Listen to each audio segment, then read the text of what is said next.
This video is going to be filmed outside today, so hooray! This video is special for 3 reasons. 1, I'm outside. That's awesome. I don't go outside very much. I like to avoid it. Number 2, I have hit 300 subscribers. The 3rd reason is that this is my 100th video, so I thought I'd make it a little special. What I want to do today is to do a frequently asked questions video. Just tell you guys what's going on with these questions I get all the time. So I'm going to answer them now, so don't ask these questions anymore. The first question that I get asked a long time is, hey, are you still teaching? Hey, are you still in Lanzhou? Hey, are you still teaching? Oh God, I'm so tired of that question. If you guys look at the timestamps on the videos, there you can see that they've been submitted in the past couple months, some of them within a week or 2. Just, you can figure that out. The second question I get asked the most is, how can I use Facebook in China? How can I use YouTube in China? How do you do that? It's pretty easy, I'll tell you. Use a VPN. Normally a computer works like this. You have your computer here and the internet's, doing whatever it's doing, and the server you're trying to reach for a website is right here. What China does to block that is it puts a wall in between your computer and that website. And what a VPN does, or what a proxy does, is it goes kind of under that wall, or it goes over that wall. You can kind of think of it like that. And services like that include Astral, Strong VPN, Pure VPN, Hide My Ass, Witopia. There are lots of different paid for proxy or VPN services that you can look into. I would suggest go to Google, type in China VPN, and you'll find everything you need. Question number 3 has to do with people who are looking for jobs, particularly teachers. So teachers, I'm going to talk to you. They usually ask, well, if I'm a teacher, I'm going to have a lot of free time if I'm at a university. So can you do things like tutor part-time? The answer is yes, you can. That's no problem. Let's move on. The other question I get is, when should I apply if I want to teach in the fall? First, ask in the last week of April. Just ask if they have any openings. If yes, wait a little while, and then ask them again in the 2nd week of May. The 1st week of May is usually a holiday in China, so don't ask anyone then, because nobody will be there. So after that May holiday, the peak hiring season begins. So you're going to want to get on that. Questions 4 and 5 usually come from travelers, and those questions are, do I need a visa to come to China? Yes, you do. Question number 5 that I get is, would you recommend going to China? Guys, I have a video blog all about my experiences in China and what I do in China.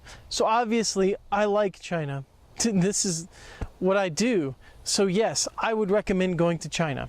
Number 6, where do you recommend going in China? Well, I'd recommend going to Beijing because of the history, short and simple. I'd recommend going to Xi'an for the history, short and simple. I wouldn't recommend Shanghai. I haven't been there, but just from what I've heard people say, it's not a great place to visit.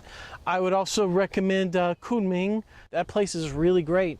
Here's a map of where I've been in China. As you can see, I haven't been everywhere, but I'll do my best to show you guys all the stuff I've seen, and you guys can watch the videos on my travel playlist. Another question that I get a lot is, what do you really hate the most about China? And what do you really love the most about China? And these are the last 2 questions I'm going to deal with. Like any other developing country, China's got its own set of problems. I mean, even a developed country like the USA's got its problems. But maybe what I hate the most, and something that affects me every day as I'm living there, is the environment. The environment in China really leaves something to be desired. It's really not very good in most places. The air, the water, the biodiversity, it's really lacking in a lot of places. So that's what I hate the most about China. What I love the most about China, it's hard to say. I really love a lot of things about living in China, but I think I'd have to do with 2 things.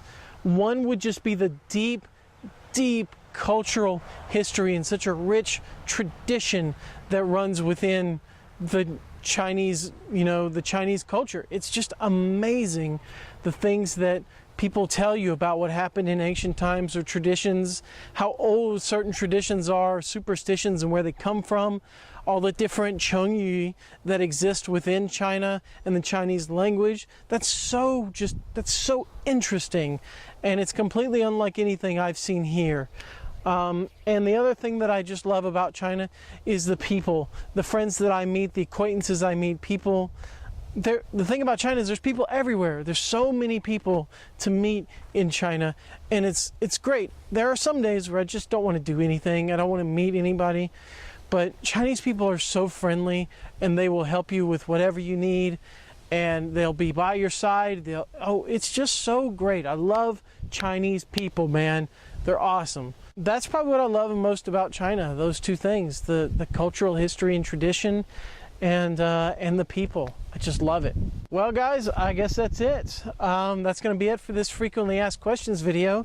I hope that you've enjoyed it. I'll post a few more updates on what I'm doing in America, what my plans are for China, and all of that. I'll be doing that as soon as I can. And I guess I will see you guys next time. 北京欢迎你，在太阳下分享呼吸，在黄土地刷新成绩。 Questions number 3 and 4 usually come from travelers.